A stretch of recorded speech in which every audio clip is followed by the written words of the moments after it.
القرآن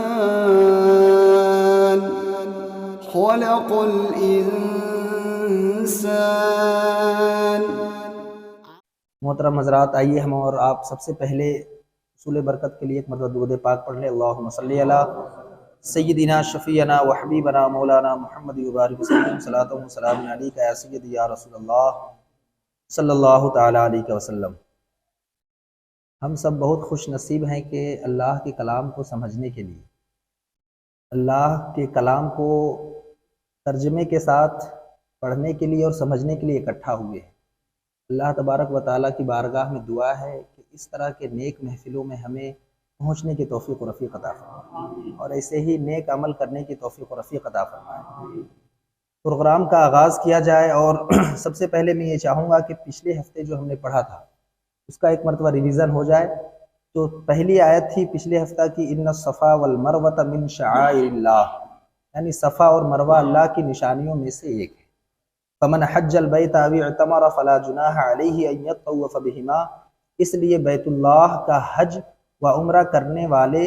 پر ان کا طواف کر لینے میں بھی کوئی گناہ نہیں ہے۔ ومن تطوع خیرا، اپنی خوشی سے بھلائی کرنے والوں کا، فإن اللہ شاکر علیم، تو بے شک اللہ قبول کرنے والا ہے اور جاننے والا ہے کہ کون کس نیت سے طواف کعبہ کر رہا ہے۔ اس کے بعد اگلی آیت تھی، ان الذین یکتمون ما انزلنا من البینات والہدی، جو لوگ ہماری اتاری ہوئی دلیلوں اور ہدایتوں کو چھپاتے ہیں، من بعد ما بیناہ للناس فی الکتاب، باوجود کہ ہم اسے اپنی کتاب میں لوگوں کے لیے بیان کر چکے ہیں، اولئک یلعنہم اللہ ویلعنہم اللاعنون، ان لوگوں پر اللہ کی اور تمام لعنت کرنے والوں کی لعنت ہے۔ یعنی اللہ تبارک و تعالیٰ کا کلام یعنی جو کہہ رہا ہے اس کو چھپاتے ہیں تو اللہ کا بھی ان پر لعنت ہے اور تمام لعنتیوں کی ان پر لعنت ہے۔ اس کے بعد کہا جا رہا ہے الا الذین تابوا، مگر وہ لوگ جو توبہ کر لیں، الا الذین تابوا، مگر وہ لوگ جو توبہ کر لیں، واصلحوا، اور اپنے آپ کی اصلاح کر لیں۔ اس کے بعد کہا جا رہا ہے وبینوا، اور بیان کر دیں، فاولئک اتوب علیہم، تو میں ان کی توبہ قبول کرنے والا ہوں، وانا التواب الرحیم، اور میں توبہ قبول کرنے والا اور رحم کرنے والا ہوں۔ ان الذین کفروا وماتوا وهم کفار، اس میں کفاروں کی مذمت کی جا رہی ہے۔ اس آیت کو بغور سماعت فرمائیں کہ جو شخص ایک تو کفر میں مبتلا ہونا ہوتا ہے، اور دوسرا ہے کہ کفر کے اندر ہی اگر اس کی موت ہو جائے، کفر میں رہتے ہی اس کی روح کو قبض کر لیا گیا، تو اس میں ڈیفرنس بتایا گیا، ان الذین کفروا وماتوا وهم کفار، بے شک وہ لوگ جنہوں نے کفر اختیار کیا اور وہ کافر ہونے کی حالت میں ہی مر گئے۔ اس کے بعد کہا جا رہا ہے اولئک علیہم لعنت اللہ، کہ یہی وہ لوگ ہیں جن پر اللہ کی لعنت ہے۔ یعنی کہ کفر کی حالت، ایک انسان نادانی طور پر انجانے میں کسی طرح کی کوئی غلطی کر لیتا ہے اور اسے پتہ نہیں ہوتا ہے یہ کفر کی حد تک ہم پہنچ جائیں گے، اس حد تک وہ غلطی کر لیتا ہے، اور وہ بعد میں اس کو جب یہ ریئلائز ہوتا ہے کہ ہم نے غلطی کر لی ہے اور بعد میں توبہ استغفار کر لیتا ہے، تو اللہ، ابھی پچھلی آیت میں ہم نے پڑھا کہ اللہ توبہ قبول کرنے والا ہے، انہ هو التواب الرحیم، توبہ قبول کرنے والا اور رحم کرنے والا ہے۔ ٹھیک ہے، تو اس میں کہا جا رہا ہے ان الذین کفروا وماتوا وهم کفار، جو لوگ کفر اختیار کر لیے اور کفر کی حالت میں ہی ان کی موت ہو گئی، اس کے بعد کہا جا رہا ہے اولئک علیہم لعنت اللہ، ایسے ہی لوگوں پر اللہ کی لعنت ہے۔ اس کے بعد کہا جا رہا ہے والملائکہ، اور فرشتوں کی بھی ان پر لعنت ہے۔ اس کے بعد کہا جا رہا ہے والناس اجمعین، اور تمام انسانوں کی بھی اس پر لعنت، اولئک علیہم لعنت اللہ والملائکۃ والناس اجمعین خالدین فیہا۔ اس کے بعد کہا جا رہا ہے ایسے یہ وہ لوگ ہیں خالدین فیہا، ہمیشہ رہیں گے اس میں، ہمیشہ رہیں گے اس میں۔ اب کس میں رہیں گے؟ لا یخفف عنہم العذاب ولا هم ینظرون، نہ ان پر سے عذاب ہلکا کیا جائے گا، لا یخفف عنہم العذاب، نہ ان پر سے کوئی عذاب ہلکا ہوگا، ولا هم ینظرون، اور نہ انہیں کسی طرح کی کوئی مہلت دی جائے گی۔ یعنی جو کفر کیا اور کفر کی حالت میں جس کی موت ہو گئی، اس کے بارے میں یہ کہا جا رہا ہے۔ اس کے بعد کہا جا رہا ہے وَإِلَٰهُكُمْ إِلَٰهٌ وَاحِدٌ، تم سب کا معبود ایک ہی معبود ہے۔ اللہ تبارک و تعالی سب کا معبود ہے، چاہے کوئی مانے یا نہ مانے، اللہ تبارک و تعالی سب کا معبود ہے۔ معبود برحق اللہ کی ہی ذات ہے، وَإِلَٰهُكُمْ إِلَٰهٌ وَاحِدٌ، اس کے بعد کہا جا رہا ہے لا الہ الا، اس کے سوا معبود برحق کوئی نہیں ہے، هو الرحمن الرحیم، وہ بہت رحم کرنے والا اور بڑا مہربان ہے۔ ان فی خلق السماوات والارض واختلاف اللیل والنہار، بے شک آسمانوں اور زمینوں کی پیدائش اور رات اور دن کا ہیر پھیر، زمین کی بناوٹ، آسمان کی بناوٹ، دن کا ہونا، رات کا ہونا، یہ سب اللہ کی ہی ذات و صفات کی نشانی ہے، اللہ کے سوا اس کو کوئی نہیں کر سکتا۔ ان فی خلق السماوات والارض واختلاف اللیل والنہار والفلک التی تجری فی البحر بما ینفع الناس، کشتیوں کا لوگوں کو نفع دینے والی چیزیں، یعنی کشتی میں جس طرح سے پچھلے ہفتے میں نے تفسیر بیان کیا تھا، کشتی سے لوگ نفع اٹھاتے ہیں، ایک تجارت کرتے ہیں، ایک جگہ سے مال دوسری جگہ لے جانا، کشتیوں کا لوگوں کو نفع دینے والی چیزوں کو لیے ہوئے سمندروں میں چلنا، سمندروں میں چلنا، یہ اللہ تبارک و تعالیٰ کی حکمت ہے۔ وما انزل اللہ من السماء من ماء فاحیا به الارض بعد موتها وبث فيها من كل دابہ، آسمان سے پانی اتار کر مردہ زمین کو زندہ کر دینا۔ جب زمین میں خشکی ہو جاتی ہے تو اللہ تبارک و تعالیٰ جب چاہتا ہے پانی برساتا ہے اور زمین پھر واپس زندہ ہرا بھرا ہو جاتا ہے، کر دیتا ہے، اور اس میں ہر قسم کے جانوروں کو پھیلا دینا، یعنی زمین میں جب ہرا بھرا ہو جاتا ہے تو ہر طرح کے جانور آتے ہیں اپنا پیٹ بھرنے کے لیے، اپنے چارے کے لیے آتے ہیں۔ اس کے بعد کہا جا رہا ہے وَتَصْرِيفِ الرِّيَاحِ وَالسَّحَابِ الْمُسَخَّرِ بَيْنَ السَّمَاءِ وَالْأَرْضِ، ہواؤں کے رخ بدلنا اور بادل جو آسمان و زمین کے درمیان ہے، بادل جو آسمان و زمین کے درمیان ہے اس کو مسخر کیے ہوئے ہونا، یہ سب اللہ تبارک و تعالیٰ کی نشانیوں میں سے نشانی ہے۔ ان لوگوں کے لیے بہت سی نشانیاں ہیں، لآیات لقوم یعقلون، جو عقل رکھتے ہیں اور جو نہیں عقل رکھتے ہیں۔ اللہ تبارک و تعالیٰ یہ کہہ رہا ہے کہ ان سب نشانیوں کے باوجود بھی جو ایمان نہیں لاوے اور اللہ کی وحدانیت کا اقرار نہ کرے وہ بے عقل والا ہے، لا یعقلون، وہ عقل نہیں رکھنے والے لوگ ہیں۔ وَمِنَ النَّاسِ مَن يَتَّخِذُ مِن دُونِ اللَّهِ أَندَادًا يُحِبُّونَهُمْ كَحُبِّ اللَّهِ، اور کچھ لوگ اللہ کے سوا اور معبود بنا لیتے ہیں کہ انہیں اللہ کی طرح محبوب رکھتے ہیں، يُحِبُّونَهُمْ كَحُبِّ اللَّهِ، یعنی اللہ سے زیادہ انہیں محبت کرتے ہیں۔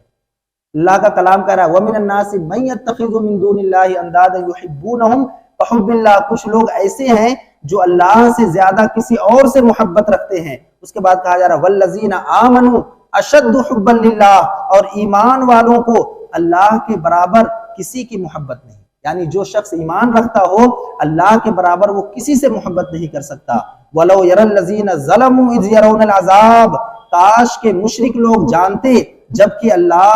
اللہ کے عذاب کو دیکھ کر، یعنی اللہ کے عذاب کو دیکھ کر وہ کہیں گے کہ کاش کہ ہم نے ایسا کام کیوں کیا، لیکن فائدہ اس وقت نہیں ہوگا، فائدہ تو اب ہے۔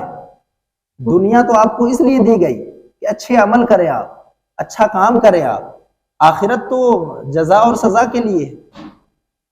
وَلَوْ يَرَى الَّذِينَ ظَلَمُوا إِذْ يَرَوْنَ الْعَذَابَ، اس کے بعد کہا جا رہا ہے ان القوۃ للہ جميعا، اور مشرک لوگ جب اللہ کا عذاب دیکھ لیں گے تو وہ کہیں گے ان القوۃ للہ جميعا، یقیناً تمام طاقت اللہ ہی کے لیے، تمام طاقت جو ہے اللہ ہی رکھنے والا ہے۔ وَأَنَّ اللَّهَ شَدِيدُ الْعَذَابِ، اور اللہ تعالیٰ سخت عذاب دینے والا ہے۔ اللہ کی صفت صرف غفور الرحیم نہیں ہے، اللہ کی صفت صرف رحمان اور رحیم نہیں ہے، بلکہ وہ شدید عذاب دینے والا بھی اللہ تبارک و تعالیٰ ہے۔ تو ہم دونوں چیزوں کو یاد رکھیں، اگر ہم نیک کام کریں گے تو اللہ ہمارے لیے ہمیشہ غفور الرحیم ہی رہے گا، لیکن اگر ہم بد عمل کریں گے، نیک کام نہیں کریں گے، پھر وہی جو ابھی ہم نے جو آیت پڑھی وہ انجام ہوگا۔ اس کے بعد دوسری آیت میں کہا جا رہا ہے اِذْ تَبَرَّأَ الَّذِينَ اتُّبِعُوا مِنَ الَّذِينَ اتَّبَعُوا، جب وہ لوگ جن کی پیروی کی گئی تھی ان لوگوں سے بالکل بے تعلق ہو جائیں گے۔ بے تعلق یعنی دوری اختیار کر لینا کہ نہیں بھائی میں تو تمہیں جانتا ہی نہیں، یعنی اس سے ہر طریقے سے پیچھا چھڑا لینا۔ کلام مقدس کہا ہے جب کسی کی پیروی کی گئی اور وہ بددین تھا اور وہ نیک باتیں نہیں بتاتا تھا، اللہ کی توحید کے بارے میں نہیں بتاتا تھا، اللہ کے رسول کی اطاعت کے بارے میں نہیں بتاتا تھا، اور پھر بھی وہ شخص اس کی پیروی کرتا تھا، اس کے بارے میں یہ کہا جا رہا ہے اِذْ تَبَرَّأَ الَّذِينَ اتُّبِعُوا مِنَ الَّذِينَ اتَّبَعُوا، جب وہ لوگ جن کی پیروی کی گئی تھی ان لوگوں سے بالکل بے تعلق ہو جائیں گے۔ ورأوا العذاب، اور عذاب کو اپنی آنکھوں سے دیکھ لیں گے، وتقطعت بهم الاسباب، اور ان کے آپس کے سارے تعلقات بالکل رفع دفع ہو جائیں گے، سارے تعلقات ٹوٹ جائیں گے۔ اس کے بعد یوم یرون ورأوا العذاب وتقطعت بهم الاسباب، اور جب عذاب کو وہ دیکھ لیں گے تو ہر طریقے سے ان کے رشتے ناتے سارے منقطع کر دیے جائیں گے۔ اس کے بعد کہا جا رہا ہے وقال الذين اتبعوا لو ان لنا كرة فنتبرأ منهم كما تبرؤوا منا، اور جن لوگوں نے پیروی کی تھی کہیں گے کاش ہمارے لیے ایک اور بار موقع ملتا۔ جن لوگوں نے اس طریقے کے لوگوں کو پیروی کی تھی وہ کہتے کاش کہ ایک بار اور ہمیں دوبارہ موقع ملا ہوتا تو ہم بھی ان سے بالکل بے تعلقی اختیار کر لیتے، جیسے ہم تو تمہیں جانتے ہی نہیں ہیں، ہو جائیں گے جیسے کہ وہ ہمارا آپ سے کوئی واسطہ ہی نہیں ہے۔ کذالک یریہم اللہ اعمالہم حسرات علیہم، اسی طرح اللہ تعالیٰ انہیں ان کے اعمال دکھائے گا اور ان کو حسرت دلائے گا۔ حسرت یعنی کاش ہم یہ کر لیے ہوتے، کاش ہم نیک عمل کر لیے ہوتے، کاش ہم نمازوں کی پابندی کر لیے ہوتے، کاش ہم کسی غریب کو نہیں ستائے ہوتے، کاش کہ ہم کسی کو تکلیف نہیں دیے ہوتے، آج ہمارا یہ حال نہ ہوتا۔ وما هم بخارجین من النار، اور یہ وہ ہرگز جہنم سے نہیں نکالے جائیں گے، یہ لوگ ہرگز جہنم سے نہیں نکالے جائیں گے۔ وما هم بخارجین من النار۔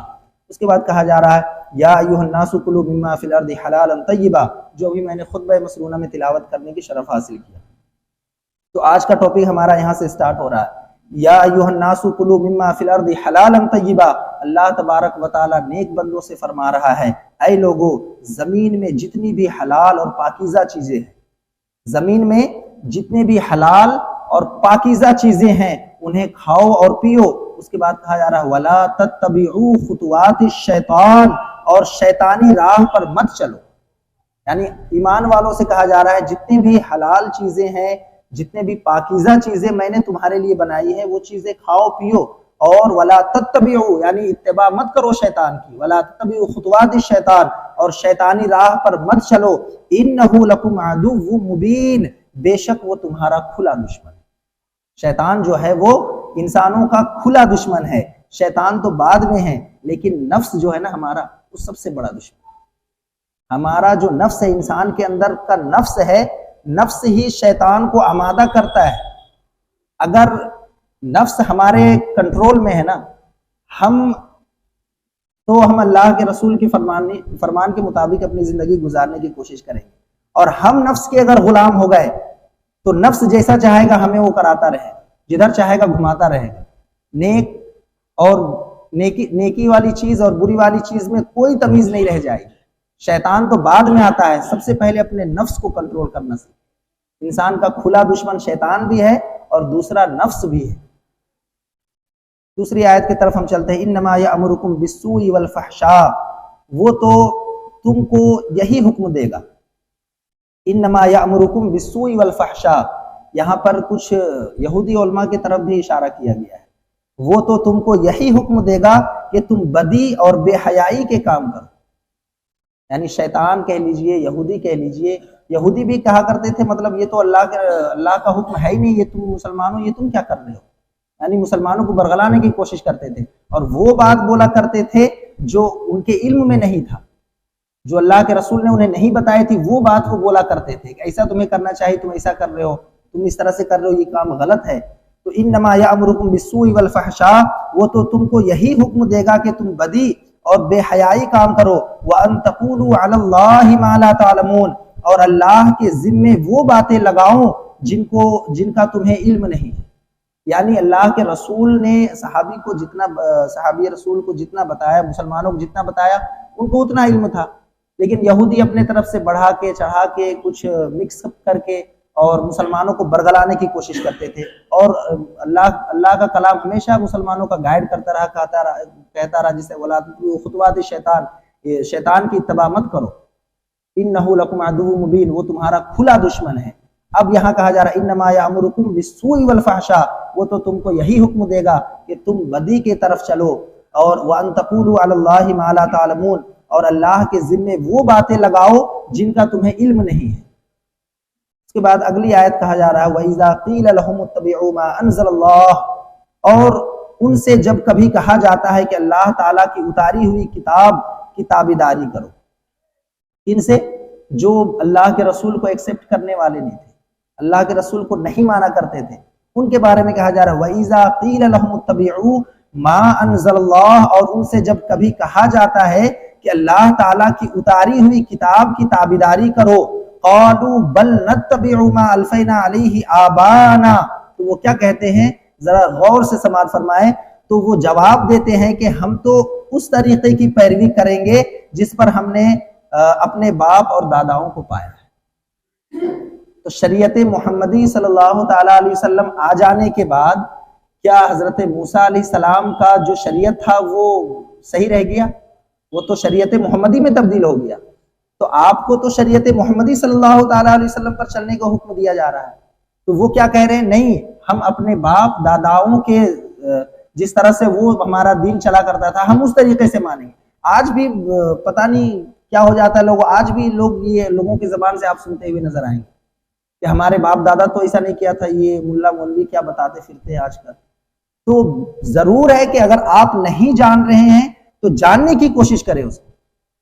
اگر بتانے والا غلط بتا رہا ہے تو آپ اس کو وہاں پہ روکیں کہ نہیں آپ یہ غلط کر رہے ہو، دیکھو قرآن و حدیث میں تو ایسا ہے ہی نہیں۔ لیکن اگر آپ نہیں جان رہے ہیں کہ ہاں ہم اس بات کو ہمارا علم میں نہیں تھا اور کسی بتانے والے نے ہمیں بتا دیا، تو اس بات کو پھر ایکسیپٹ کریں۔ وہاں اپنے باپ داداؤں کو لانے کی کیا ضرورت ہے؟ کہ آپ کے باپ داداؤں سے دین چلے گا؟ نہیں، بلکہ شریعت محمدی صلی اللہ تعالیٰ علیہ وسلم میں جو چیزیں ہیں وہ چاہے کوئی بھی بتاتا ہے آپ اس کو مانیں۔ آپ اپنے باپ داداؤں کو بیچ میں لانے کی کیا ضرورت ہے؟ کہ ہو سکتا ہے اللہ تبارک و تعالیٰ نے آپ کے داداؤں کو، آپ کے پرداداؤں کو وہ علم نہیں عطا کیا ہو جو اگر آج بتانے والا کوئی بتا رہا ہے تو اس کو ماننے میں کیا برائی ہے؟ ہر شخص کے پاس ہر علم تو موجود نہیں ہوتا نا۔ تو آج ہمارے پاس کچھ علم ہے، کچھ آپ کے پاس ہے، کچھ آپ نے بتایا میں نے سیکھ لیا، کچھ میں نے بتایا کچھ آپ نے سیکھ لیا، تو اس میں باپ داداؤں کو بیچ میں لانے کی کیا ضرورت ہے؟ تو یہ طریقہ غلط ہے۔ وَإِذَا قِيلَ لَهُمُ اتَّبِعُوا مَا أَنزَلَ اللَّهُ، اور ان سے جب کہا جاتا ہے کہ اللہ تعالیٰ کی اتاری ہوئی کتاب کی تابعداری کرو، اور یہاں کچھ اور کسی بات کی نہیں ہو رہی بلکہ اللہ کے کلام کی بات ہو رہی ہے، تو وہ اللہ کے کلام کو ٹھکرا کر کے اپنے باپ داداؤں کو بیچ میں لا رہے ہیں اور کہہ رہے ہیں نہیں ہم تو اس کی تابعداری کریں گے جو ہمارے باپ دادا کرتے آ رہے ہیں۔ قالوا بل نتبع ما الفینا علیہ آبانا، اس کے بعد کہا جا رہا ہے اولو کان آباؤہم لا یعقلون شیئا ولا یہتدون، اگرچہ ان کے باپ دادا نہ کچھ عقل رکھتے ہوں نہ ہدایت یافتہ ہوں، پھر بھی مطلب اپنے باپ داداؤں کی پیروی کرتے ہیں۔ اس کے بعد اگلی آیت میں کہا جا رہا ہے وَمَثَلُ الَّذِينَ كَفَرُوا كَمَثَلِ الَّذِي يَنْعِقُ بِمَا لَا يَسْمَعُ إِلَّا دُعَاءً وَنِدَاءً، اور کفار کی مثل ان جانوروں کی طرح ہے۔ اب یہاں پہ دیکھیں کتنے سخت الفاظ سے کفاروں کی مذمت کی جا رہی ہے۔ وَمَثَلُ الَّذِينَ كَفَرُوا كَمَثَلِ الَّذِي يَنْعِقُ بِمَا لَا يَسْمَعُ إِلَّا دُعَاءً وَنِدَاءً، اور کفار کی مثل ان جانوروں کی طرح ہے جو اپنے چرواہے کی صرف پکار اور آواز ہی کو سنتے ہیں اور اس کو سمجھتے نہیں وہ کیا کہہ رہا ہے۔ یعنی جو چرواہا ہوتا ہے اور جو چرنے والے بکریاں بھیڑ جو ہوتی ہیں وہ صرف اپنے چرواہے کی آواز کو سنتا ہے، سمجھتا نہیں ہے وہ کیا کہہ رہا ہے۔ اس کے بعد کہا جا رہا ہے اس کو کفاروں کو کہا جا رہا ہے سم بکم عمی فہم لا یعقلون، وہ بہرے ہیں، وہ بہرے ہیں، وہ گونگے ہیں اور وہ اندھے ہیں اور وہ عقل نہیں رکھا کرتے، وہ عقل نہیں رکھا کرتے ہیں۔ ابھی جیسا کہ میں نے بیان کیا کسی نے اگر کچھ آپ کو باتیں بتا دی تو آپ اس کی تصدیق کیجئے کیا بتانے والے نے صحیح بتایا یا غلط بتایا۔ اگر صحیح بتایا تو آپ ایکسیپٹ کر لو، نہیں بتایا تو یہاں وہاں پہ اس کو کھڑا کیجئے اور کہیے بھائی تو کہہ رہا جو غلط ہے۔ تو یہاں اسی طرح کی بات کہی جا رہی ہے کہ بلکہ جب کوئی کسی چیز کو بتاتا ہے تو اس کی تصدیق کیجئے، اگر وہ صحیح ہے تو اس کو مانیے۔ یا ایھا الذین آمنوا کلوا من طیبات ما رزقناکم، اے ایمان والو کھاؤ پیو ہماری دی ہوئی ستھری چیزیں۔ اللہ تبارک و تعالی ایمانوں سے کہا جا رہا ہے یا ایھا الذین آمنوا کلوا من طیبات ما رزقناکم، یعنی جتنی بھی ہم نے پاک ستھری چیزیں دی ہیں ان کو کھاؤ اور پیو۔ اس کے بعد کہا جا رہا ہے واشکروا للہ، اور اللہ تعالیٰ کا شکر ادا کرو، ان کنتم ایاہ تعبدون، واقعی اگر تم صرف اسی کی عبادت کیا کرتے۔ اللہ یا ایھا الذین آمنوا یعنی ایمان والوں سے کہا جا رہا ہے کہ اے ایمان والو کلوا من طیبات ما رزقناکم، جتنی بھی ہم نے چیزیں دی ہیں کھانے پینے کی جو حلال ہے اور پاکیزہ ہیں، جو حلال ہیں اور پاکیزہ ہیں، تو ان کو کھاؤ اور پیو۔ اس کے بعد کہا جا رہا ہے وَاشْكُرُوا لِلَّهِ، اور اللہ کا شکر ادا کرو، ان کنتم ایاہ تعبدون، اگر سچے دل سے تم اس کی عبادت کرتے ہو، اللہ تبارک و تعالیٰ کی عبادت کرتے ہو تو اللہ کی دی ہوئی نعمتوں کو کھاؤ اور پیو اور اللہ کا شکر کرو، اور اگر تم اس کی عبادت کرتے ہو۔ انما حرم علیکم المیتۃ، اب یہاں تو بتا دی گئی حلال چیزوں کے بارے میں، اب کن کن چیزوں کو اللہ کے کلام نے حرام فرمایا ہے، اب یہاں پہ کچھ مختصر انداز میں اس کی گفتگو ہوگی انشاءاللہ تعالیٰ۔ سورہ مائدہ اور سورہ انعام میں اس کی مکمل وضاحت ہوگی۔ انما حرم علیکم المیتۃ والدم ولحم الخنزیر وما احل به لغیر اللہ، انما حرم علیکم المیتۃ، تم پر مردہ اور بہا ہوا خون، یعنی خون نجس چیز ہے، خون حرام ہے، اس لیے جب ہم ذبح کرتے ہیں جانوروں کو تو اس کے رگے کاٹتے ہیں اس لیے تاکہ بدن سے اس کا خون نکل جائے، یعنی خون جو ہوتا ہے وہ حرام ہوتا ہے۔ تو یہاں پہ حرام چیزوں کے بارے میں کہا جا رہا ہے انما حرم علیکم المیتۃ والدم ولحم الخنزیر وما احل به لغیر اللہ، تم مردہ اور بہا ہوا خون اور خنزیر کا گوشت، اور خنزیر کا گوشت اور وہ ہر چیز جس پر اللہ کے سوا دوسروں کا نام پکارا گیا، یہ چیزیں حرام ہیں۔ اب یہاں پہ ہمارے سوسائٹی میں اس طریقے کے بات مشہور ہے کہ اگر کسی کے زبان پر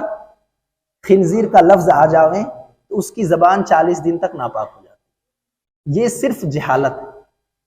اگر اس طرح کی کوئی بات ہوتی تو اللہ کے کلام میں اس کا ذکر ہوتا، ہم مسجد میں بیٹھ کر کے اس چیز کو سیکھ رہے ہوتے تھے؟ نہیں، بلکہ جو چیز اللہ تبارک و تعالیٰ نے حلال کیے، جو چیزیں اللہ تبارک و تعالیٰ نے حرام فرما دیا، اس کا ہمیں علم نہ ہوگا تو ہم کیسے سمجھیں گے کون سی چیزیں حلال ہیں اور کون سی چیزیں حرام ہیں؟ تو یہ جہالت کے بنا پر لوگ یہ کہہ دیا کرتے ہیں کہ اگر لفظ خنزیر آپ کی زبان پر آ گیا تو 40 دن تک آپ کا زبان ناپاک ہو۔ یہ جہالت کے بڑھ کر کچھ بھی نہیں ہے۔ تو کلام مقدس کہہ رہا ہے انما حرم علیکم المیتۃ والدم ولحم الخنزیر وما احل به لغیر اللہ فمن اضطر غیر باغ ولا عاد فلا اثم علیہ، اور کب کس چیز کو کھایا جائے، حرام چیز بھی کب کھایا جائے وہ بھی یہاں بتا دیا گیا، کس سچویشن میں کس کنڈیشن میں کھایا جائے وہ بھی بتا دیا گیا، لیکن وہ بالکل کمزوروں کی علامت ہے۔ جیسے جان بچانے کے لیے انسان جھوٹ بول سکتا ہے، شریعت نے بچنے کے لیے مناہی نہیں کی ہے، اسی طرح یہاں پہ کہا جا رہا ہے فمن اضطر غیر باغ ولا عاد فلا اثم علیہ، پھر جو مجبور ہو جائے، یہاں پر مجبور ہو جائے یعنی کسی جانور کے بارے بات ہو رہی ہے، اگر گھر میں کھانے کے لیے کچھ بھی نہیں ہے تو اگر جانور پڑے ہیں تو ذبح کر کے کھا جائے، اگر مجبور ہو جائے یعنی کہ وہ بالکل کسی طریقے سے، جیسے گاؤں میں ہوتا ہے نا، مرغا مرغی میں اگر کسی طرح کی بیماری آ جاتی ہے تو ذبح کر کے لوگ کھا لیا کرتے ہیں، تو وہ حلال ہے، وہ حلال ہے، حرام نہیں، بلکہ کراہیت کے طور پہ بہت لوگ نہیں کھاتے، وہ الگ سی بات ہے، لیکن اس وقت اگر ذبح کر کے کھا لیا جائے، اللہ کے نام لے کر ذبح کر لیا جائے، کھا لیا جائے تو وہ چیزیں حلال ہیں، اسی کے بارے میں وضاحت ہو رہی ہے۔ پھر جو مجبور ہو جائے اور وہ حد سے بڑھنے والا اور زیادتی کرنے والا نہ ہو، اس پر ان کے کھانے میں کوئی گناہ نہیں، یعنی اگر جان بچانے کے وقت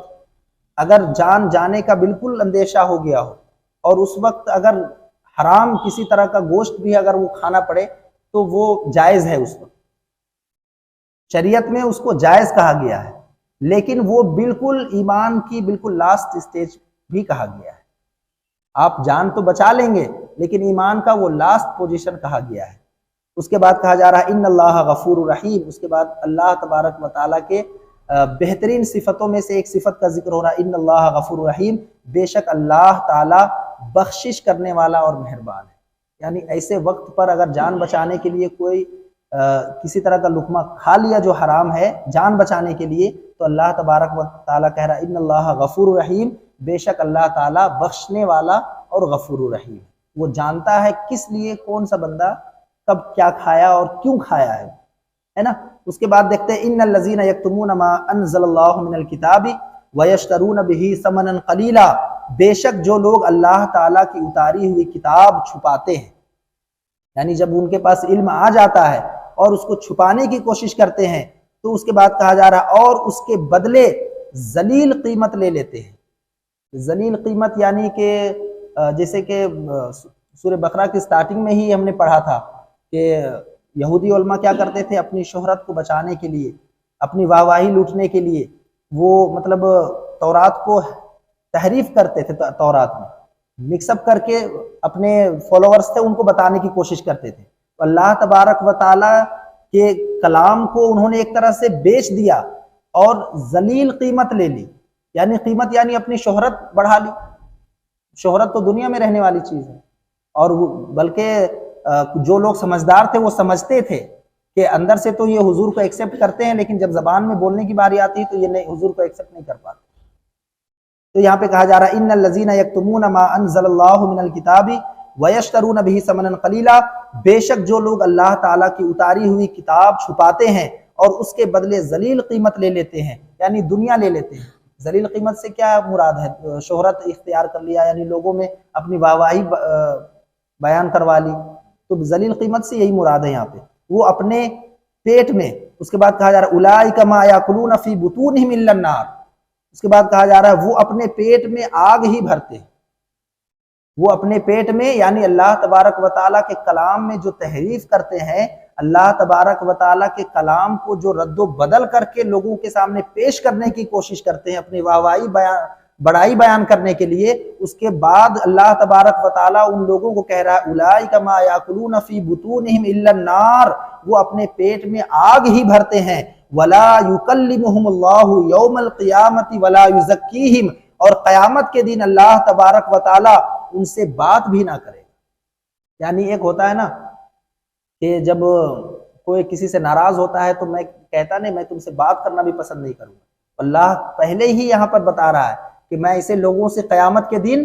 بات بھی نہ کروں گا، نہ ان کو پاک کرے گا۔ اللہ تبارک و تعالیٰ نہ ان کو پاک کرنے سے مراد نہ بخشش کرے گا،